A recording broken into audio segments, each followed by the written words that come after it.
we are at the A-TACS stand, and we all know Pencott Green Zone, which is, I think, one of the best camos, at least for a lot of areas in Holland, and Europe for that matter. But now, there's something new. Pencott Wildwood. It's a little less green, so it's a little bit less conspicuous. I think this would work great if it's not full summer or full spring. So there you go, this is the difference. There's something else new, and that's actually a prototype. We all know Pencott Badlands, which is well working camo, I think. Now, we've got something new. It's actually a prototype. It's called Metropolis. It's a little bit more urban, and I'll just put this here so you can compare it. It has no green in it.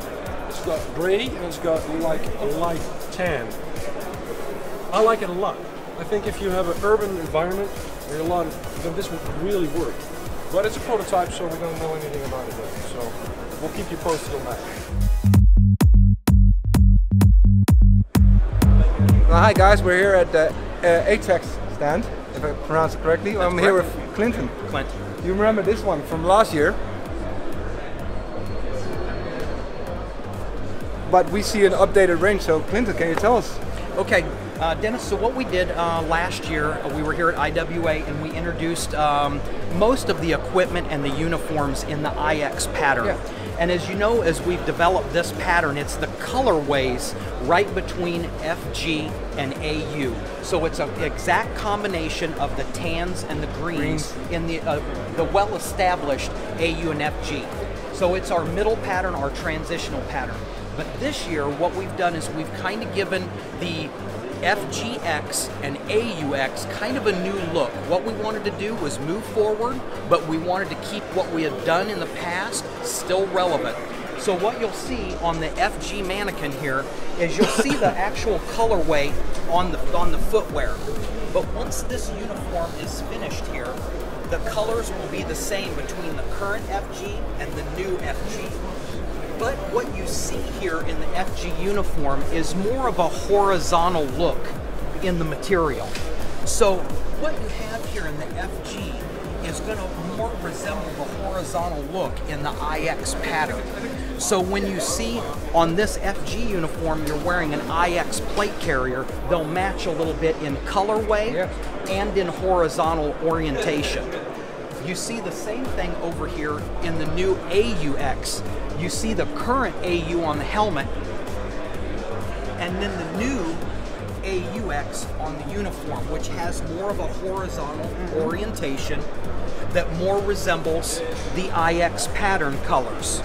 So when someone wants to buy a high dollar plate carrier, backpack, boots, something like that, you'll be able to use this gear on either one of the the FGX or AUX uniform. So when you spend a lot of money on this gear, if you go to an airsoft event in an arid area, you just change the uniform, use the same gear. You go to a more tropical area, you change the uniform, use the same gear. So that's kind of what this is. There are 3 standalone patterns, but if you want to save money, you can actually buy all your gear and use it in different areas once you get it set up for muscle memory. And guys like to do that. They like to set it up to where it's one set of gear, and they save money just changing the garments.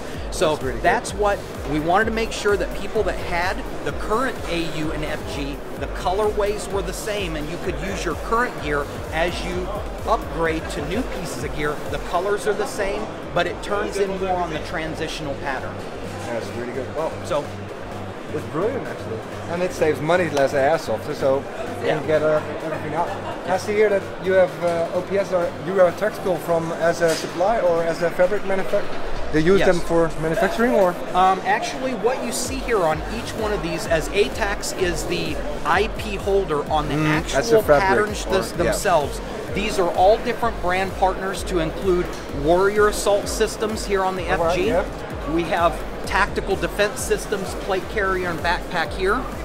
And on the AUX mannequin, you see Mayflower, chest rig and backpack.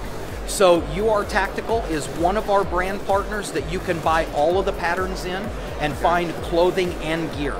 So Dennis, what you see here is you'll actually see the new version or the upgraded version of the law enforcement pattern. And what we were getting asked for in the law enforcement pattern was something that more resembled a blue pattern for the law enforcement orientation. So we actually had the IX pattern that we did in the new colorways to have the darks and the blue tones for the law enforcement, to give them an aggressive look, but to divide them from the military look. So we really appreciate you stopping by and letting us have a small opportunity to let you understand what we're doing with the patterns and where we're going.